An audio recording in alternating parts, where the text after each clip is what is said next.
Welcome students to biology class. Very happy to meet you all in this session.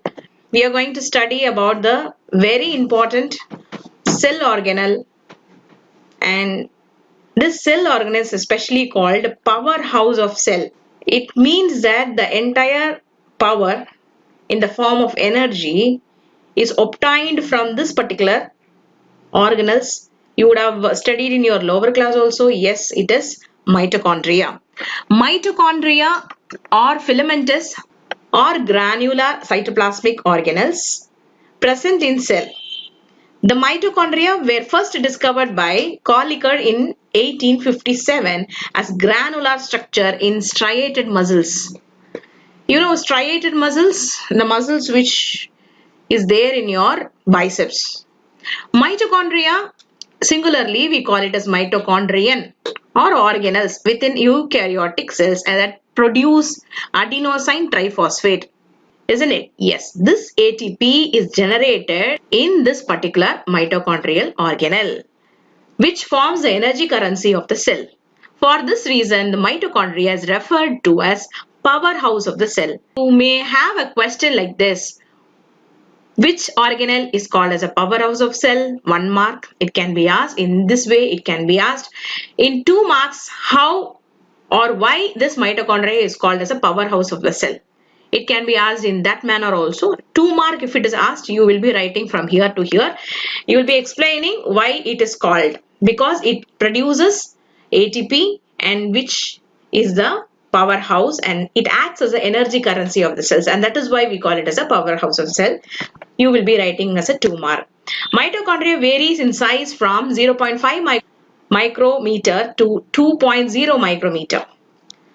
Mitochondria contain 60 to 70% proteins, 25 to 30% lipids, and 5 to 7% RNA and small amount of DNA and minerals. So from here to here, what would be the question? எந்த மாதிரி கேட்டா நீங்க இந்த answer பண்ணலாம், இந்த விஷயத்தை நீங்க எழுதலாம் is the possible question. The question can be, what are the components of mitochondria, or what are the elements present in mitochondria? If such question is asked, you can write in this manner. So mitochondria contains, once again I am repeating, 60 to 70% of protein, 25 to 30% of lipids, and 5 to 7% of RNA and small amount of DNA and minerals. RNA stands for ribonucleic acid and DNA stands for deoxyribonucleic acid. These are the molecules. Now we are going to study in detail about the structure of mitochondria. Let us understand by seeing the picture what are the aspects that we can able to get from the picture. First we will understand and later we will study. You can able to see this one. Yes, here we have two membrane. One which is surrounding the organelle is called as the outer membrane, which is present outside, and we have an inner membrane. An inner membrane, when you look very carefully about the inner membrane, this inner membrane is folded. I'm moving my cursor. Can you able to look it? Yes. Inner membrane is folded. Inner membrane is folded. You can able to see. Can you imagine why this inner membrane is folded? If you are moving for a vacation, what is that you do? You just fold all your clothes. Folding you will do so that you can arrange the cloths in a single bag. If you are putting in a random manner, you cannot able to pack it in a bag, isn't it? So you fold it. When you are folding it, you increase the surface area, right? And here the same process. The inner membrane is folded because it will increase the surface area. Surface area na உள்ள இருக்கிற ஏரியாவை அது வந்து increase பண்றதுக்காக foldingல இருக்கு. Is it clear for you? Right. And now you can able to see the inner component of the mitochondria. We know already the inner component is called as a matrix. Right. And apart from matrix, in the matrix you can able to see RNA molecule, ribosomes molecules, and when you can able to see the inner folding, we have F1 particles. This is already we have discussed F1 particles. Now we will study the F1 particle. What is the structure of F1 particle? How it will be looking? We will study now. And this is what you call as a cristae junction. And we have discussed almost all the components. Now we will look into the F1 particles, and then we will come back to the content. You can see this is the F1 particle, and F1 particle is placed in the inner membrane with the help of a stalk. So this entire portion or the entire structure is togetherly called as oxysomes. Once again I repeat, the structure is called as oxysomes. We know the structure of mitochondria, we know what is that present inside that, what are the components present inside, and what is the structure of mitochondria, and we have also studied about structure of oxysome. Now we will move on to the content. Mitochondrial membranes, it consists of two membranes called inner and outer membrane. We have seen from the diagram also, we know. Each membrane is 60 to 70 Armstrong thick. So this is actually a unit.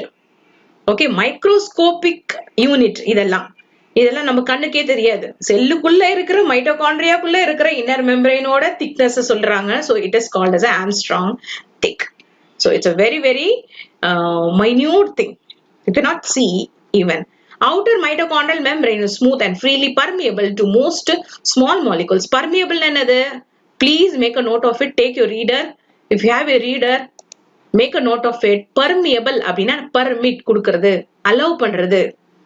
உங்க Zoom மீட்டிங்ல நான் allow பண்றது, admit பண்றது, அதுதான் வந்து permeable. அப்ப இந்த outer membrane எப்படி இருக்கு? It allows all the small molecules to move in and out the mitochondria. இது செல்லுக்குள்ள இருக்கிற மைட்டோகாண்ட்ரியா, இந்த செல்லுக்குள்ள இருக்க காம்பனன்ட்ஸ், அந்த சைட்டோபிளாசம்ல இருக்க காம்பனன்ட்ஸ் மைட்டோகாண்ட்ரியாக்குள்ள வந்து திருப்பியும் அது மைட்டோகாண்ட்ரியால இருக்கிற விஷயங்கள்லாம் செல்லுக்கு சைட்டோபிளாசம்க்கு வரணும்னா அது வழியா வந்துரும். So this is acting as a wall. இது ஒரு ஸ்மூத்தான ஒரு wall. Okay, right. And contains enzymes, proteins and lipids. It has porine molecules, protein, which forms channels for passage of molecule through it. நான் இப்போ அது போயிட்டு வருது அப்படின்னா நம்ம வால்குள்ளேயே நமக்கு ஒரு கதவு இருக்கு, கதவு ஜன்னல், அது வழியா தான் நம்ம எல்லாமே we can move or we can pass, isn't it? So likewise here also in this membrane, in this outer membrane, we have a passage. ஒரு வழி இருக்கு அப்படின்னா அந்த வழி வந்து ஒரு புரோட்டீனால தான் உருவாயிருக்கு. அந்த புரோட்டீன் பேர் என்ன? It's a porine molecule. It can be asked in 1 mark. Inner mitochondrial membrane is semi-permeable membrane. First நம்ம என்ன பார்த்தோம்? Permeable. இப்போ இந்த வார்த்தை என்னது? By the word itself, it gives a clue for a semi அப்படின்னா partial. எல்லாமே கிடையாது. சில பேர் என்ன பண்ணுவாங்க, செக்யூரிட்டி கார்டு எல்லாரையும் உள்ள விட்டுற மாட்டாங்க, டிக்கெட் இருக்கு உங்களுக்கு மட்டும் தான் அவங்க பர்மிஷன் அப்படின்னுவாங்க இல்லையா? So likewise, this mitochondrial, inner mitochondrial membrane act as a semi-permeable membrane. It means what? It allows only the restricted molecules. எது தேவையோ அந்த molecule மட்டும் தான் அது உள்ள அனுப்பும் அப்படின்ற விஷயம். So this is called as, it is a semi-permeable membrane once again, and regulates the passage of materials in and out of the mitochondria. And it is rich in enzymes and carry proteins. So carrier proteins. இந்த semi-permeableல என்ன இருக்கும் அப்படின்னா இந்த membraneல enzymes இருக்கு, proteins இருக்கு, and it consists of 80% of proteins and lipids. Membrane, outer membrane as well as inner membrane. Now what we are going to study?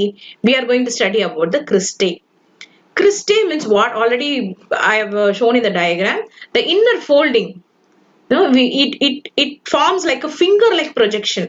ஒரு மாதிரி உங்களுக்கு ஒரு கை மாதிரி தெரியுது பாரு, அதனால அதை நம்ம என்ன சொல்றோம்னா cristae அப்படின்றோம். The inner mitochondrial membrane gives rise to finger like projection called cristae. These cristae increase the inner surface area. Already I discussed about that. Increase surface area. அப்போ உங்க கேள்வி கேட்கலாம், why is the inner membrane folded? What is the need for the inner membrane to be folded? எதனால அது மடங்கி இருக்கணும் அப்படின்னு கேட்டாங்கன்னா நீங்க என்ன எழுதுவீங்க? To increase the inner surface area. Is it clear? Okay, mitochondria to hold varieties of enzymes. Increase அதிகமா surface area இருந்ததுன்னா அதிகமான enzymes இருக்கும், right?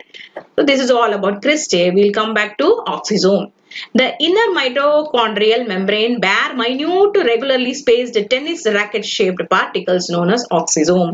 இத பாத்தீங்கனாலே உங்களுக்கு டென்னிஸ் ராக்கெட் மாதிரி இருக்கும், எனக்கு தெரியல ராக்கெட் மாதிரி இருக்கா, கார்க் மாதிரி இருக்கு அப்படின்னு அப்படி பார்த்தா அப்படி தெரியுது, right? Exactly.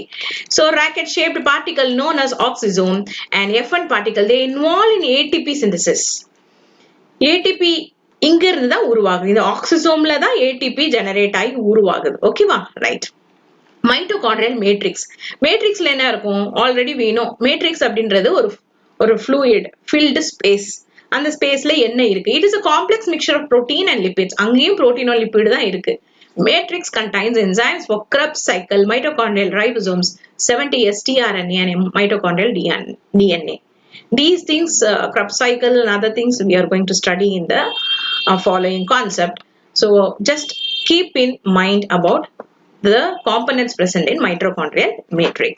Okay. Now, functions of mitochondria. Our lesson itself is a physiological lesson. So studying about the structure and related function is physiology. So we will study what is the main function of mitochondria. This question can be asked for 3 mark or 4 mark, or even it can be asked in 2 mark also. This is a very, very important concept.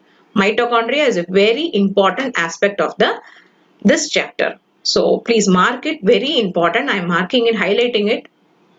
Mitochondria is the main organ of cell respiration. They produce a large number of ATP molecule.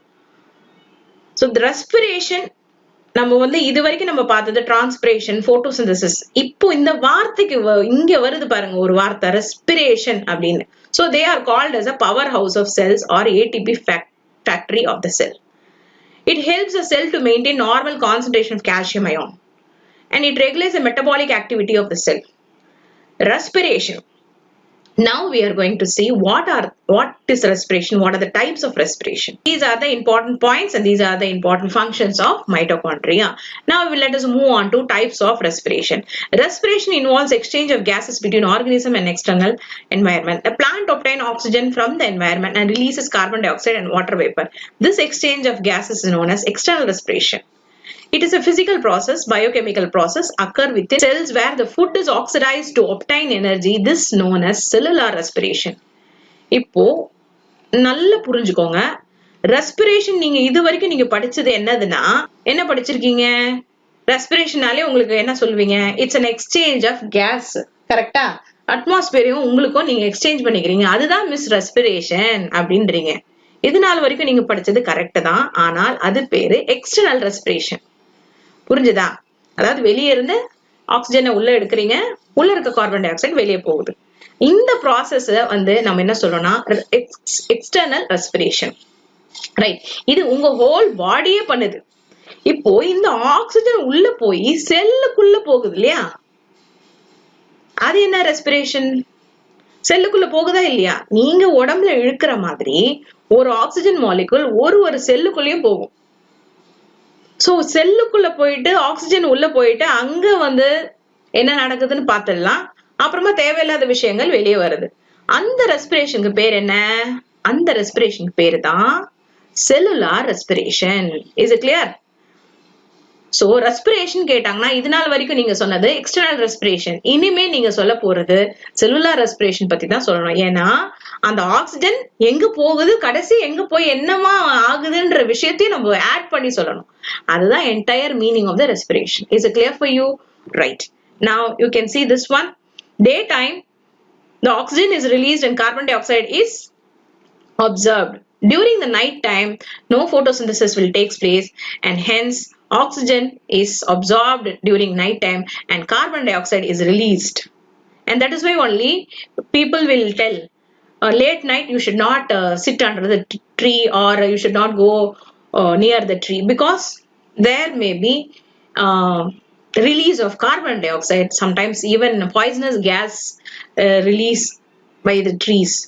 It is also possible. So that is why we generally say we should not sit under the trees during the night time.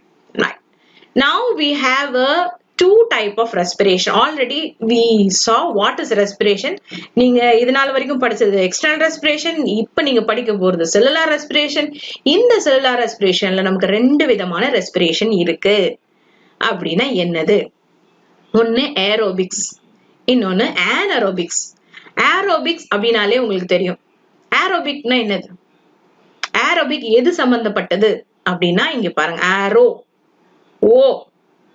O always refers to what? Oxygen. So இந்த respiration oxygen base பண்ணி இருக்கு. So it utilizes the oxygen completely. Already we have discussed cellular respiration only we are discussing now. So in terms of cellular respiration, What happens? When you are inhaling, oxygen is entering into your body. What happens? It moves to the cell. ஒரு செல்லுக்குள்ள போகுது. செல்லுக்குள்ள போகி என்ன வேலை பண்ணுது? யாரா சொல்வீங்க? Aerobic respiration is a type of cellular respiration in which organic food is completely oxidized with the help of oxygen into carbon dioxide, water and energy. இது உங்களுக்கு புரியுதா? செல்லுக்குள்ள பெரிய மாலிகுல் இருக்கும். என்ன மாலிகுல்? கார்போஹைட்ரேட்ஸ் இருக்கும். What happens when oxygen combines with this bigger molecule? So it breaks down. That is why we call it as a oxidization. அப்படின்னா என்னது? ஆக்சிஜனால தான் இந்த ரியாக்ஷன் நடக்குது. ஆக்சிஜன் என்ன ஆகுதுன்னா தனித்தனியா அது பிரிச்சு எடுக்குது. ஒரு கார்போஹைட்ரேட் மாலிகூல்ஸ் குளுக்கோஸ் மாலிகூல்ல என்ன ஆகுது? குளுக்கோஸும் ஆக்சிஜன் மாலிகூல் கம்பைன் ஆகும்போது என்ன ஆகுதுன்னா தனித்தனியா இந்த கார்பன் தனியா பிரியுது, ஹைட்ரஜன் தனியா பிரியுது, அந்த மாதிரி தனித்தனியா பிரியுது. இப்படி பிரியும் போது what happens? We get 6 molecules of carbon dioxide, 6 molecules of water molecule and 1 molecule of ATP. ஒரு குளுக்கோஸ் மாலிகுல்ல 6 ஆக்சிஜன் மாலிகுல் கம்பைன் ஆயிடுச்சுன்னா we are net result வந்து 6 molecules of carbon dioxide, 6 molecules of water and 1 molecule of ATP. This is the net reaction which is taking place, and we call it this reaction as a aerobic respiration. Is it clear? இது வந்து எங்க நடக்குதுன்னா நம்ம உடம்புல நடக்குது அந்த மாதிரி respiration. Okay, so when this is what, இப்போ சாப்பாடு உருவாகினா மட்டும் போதாது, அது என்ன ஆகணும்னா எல்லா இடத்துக்கும் போய் டிஸ்ட்ரிபியூட் ஆகணும். அது பிரேக் ஆனாதான் உனக்கு எனர்ஜி கிடைக்கும். எனர்ஜி இருந்தாதான் உனக்கு மூவ்மெண்ட், growth எல்லாமே கிடைக்கும். So it has to be, plant வெறும் சிந்தசைஸ் பண்ணா மட்டும் போதாது. Plant synthesize பண்ணுது. It has the ability to synthesize its own food. But what has to be done? From that food, energy has to be released. அப்ப அந்த energy release ஆகணும்னா அதுக்கு என்ன தேவை ஆகணும்? The food has to be oxidized. Then only ATP molecule is generated, isn't it? Right. Stages of aerobic respiration. One is glycolysis and another one is Krebs cycle. These topics, these glycolysis, Krebs cycle and electron transport chain is a big concept, and it will be dealt in a very detailed manner in your higher studies. But here in your 10th standard, it is very precisely given, and this much is enough for 10th standard portion.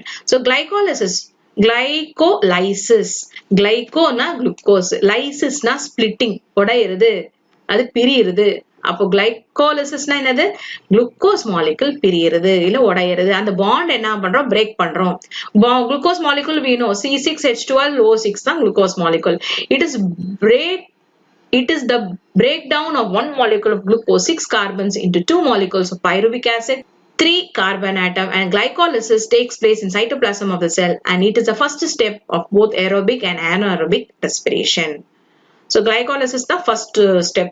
So glucose molecule is broken down into 1 molecule of glucose and 2 molecules of pyruvic acid during glycolysis. And what is the next one? Krebs cycle. The cycle occurs in mitochondrial matrix. So there will be a question, glycolysis where it occurs அப்படினு கேட்டாங்கன்னா நீங்க எங்க எழுதுவீங்க? It occurs in the cytoplasm of the cell. அதே மாதிரி Krebs cycle எங்க occur? Where it occurs? Hey, these all the questions can be asked in 1 mark. So keep that in your mind and mark it. Krebs cycle, where it exactly takes place? Mitochondrial matrix. At the end of the glycolysis, 2 molecules of pyruvic acid enter into mitochondria, and the oxidation of pyruvic acid into carbon dioxide and water takes place through this cycle, and this is also called as a tricarboxylic acid cycle, TCA. இது மட்டும் ஞாபகம் வச்சுக்கிட்டா போதும், அவ்வளவுதான். ரொம்ப டீடைல்டா அவங்க எதுவும் சொல்லல. Okay, these things is very simple. Just keep in mind what is Krebs cycle. Krebs cycle, this takes place after the glycolysis. So glycolysis முடிஞ்ச உடனே இது நடக்கும். நம்ம ஏற்கனவே பைருவிக் ஆசிட் படிச்சோம் இல்லையா? glycolysisல பைருவிக் ஆசிட் ஃபார்ம் ஆகுது. இந்த பைருவிக் ஆசிட் எங்க மூவ் ஆகுதுன்னா மைட்டோகாண்ட்ரியால மூவ் ஆகும். மைட்டோகாண்ட்ரியால மூவ் ஆகி ஃபர்தரா இந்த பைருவிக் ஆசிட் ஆக்சிடேஷன் ஆகுறதுனால என்ன ஃபார்ம் ஆகுது? கார்பன் டை ஆக்சைடு ஃபார்ம் ஆகுது.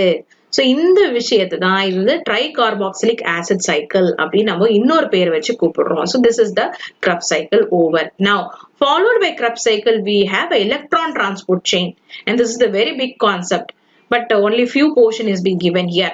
This is accomplished through a system of electron carrier complex called electron transport chain. Already I said and it is located in the on the inner membrane of the mitochondria. Where exactly electron transport chain occurs அப்படினு கேட்டாங்கன்னா நீங்க எழுதுவீங்க inner membrane of mitochondria. Okay, and what is NADH2 and FADH2 molecules formed during glycolysis and Krebs cycle are oxidized to oxidized என்னது அங்க இருந்து ஒரு removal of H molecule. H molecule நம்ம remove பண்றது தான் நம்ம வந்து oxidization. You can see hydrogen molecule. அப்ப NAD plus and FAD plus to release the energy via electrons. The electron as they move towards the system release energy which is trapped by the ADP to synthesize ATP. This is called oxidative phosphorylation. And in this process O2, the ultimate acceptor of electrons, get reduced to water. So oxygen is ultimately reduced to HO2. It means what? Finally, we have two concepts. Anaerobic respiration. Anaerobic respiration takes place without oxygen. ரொம்ப simple இது. Without oxygen நமக்கு வந்து respiration நடந்ததுன்னா அது பேரு anaerobic respiration. அதாவது glucose is broken down. அது break ஆகுது ஆனா ஆக்சிஜன் அதுக்கு தேவை கிடையாது. ஆனா end result என்னது? என்ன ஃபார்ம் ஆகுதுன்னா எத்தனால் ஃபார்ம் ஆகுது, ஆல்கஹால் ஃபார்ம் ஆகுது. So glucose is converted into ethanol in plants or lactate in some bacteria. You know that the preparation of alcohol, all the beer, wine, all the alcohols are produced in this manner only. It is the anaerobic respiration. சில bacteria என்ன பண்ணும்னா இந்த glucose break பண்ணும். நமக்கு என்ன தேவை? Oxygen தேவை. ஆனா ஆக்சிஜன் இல்லாமயே சில பாக்டீரியா இந்த குளுக்கோஸ பிரேக் பண்ணி ஒரு எத்தனால், எத்தனால்ன்றது வந்து ஒரு ஆல்கஹால அதை வந்து மாற வைக்கும். அந்த மாதிரியான ப்ராசஸ், அந்த மாதிரி respiration and the exchange of molecules, isn't it, within the cell is called as a respiration.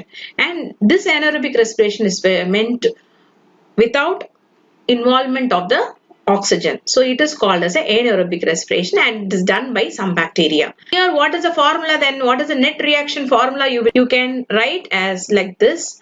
Glucose molecule is being converted into carbon dioxide. At the same time alcohol molecule is also formed. And the alcohol molecule தான் 2 molecules of ethanol as well as end result ATP. இங்கேயும் நமக்கு ATP வருது. So இதுவும் நமக்கு என்னது? Respiration தான். because at the end ATP is generated. அதனால நம்ம இத anaerobic respiration சொல்றோம். Is it clear? Fine. This you can mark it, underline, and sometimes maybe question can be asked.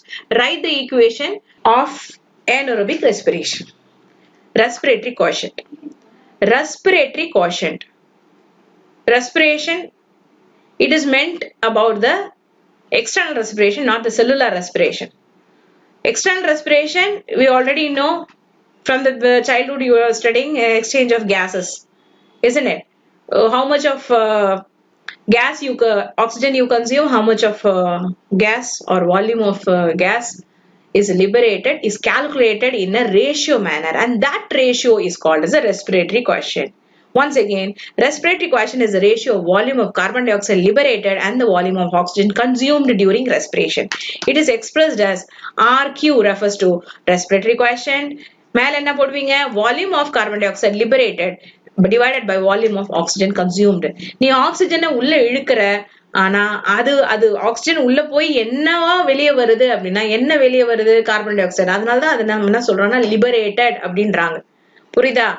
Liberate ஆகுது, அதுல இருந்து வருது, அதனாலதான் அது லிபரேட்டட். சோ இத வந்து ரேஷியோ வைஸ் நம்ம போட்டோம்னா we are getting the respiratory quotient. Once again, respiratory quotient is equal to volume of carbon dioxide liberated divided by volume of oxygen consumed. I would like to highlight it. This is a very important formula. Keep that in your mind. It can be asked in 2 mark or 3 mark. Only the formula can be also asked in the multiple choice question. Keep that in your mind. With this, we are completing our lesson. Thank you and have a nice day. Bye bye.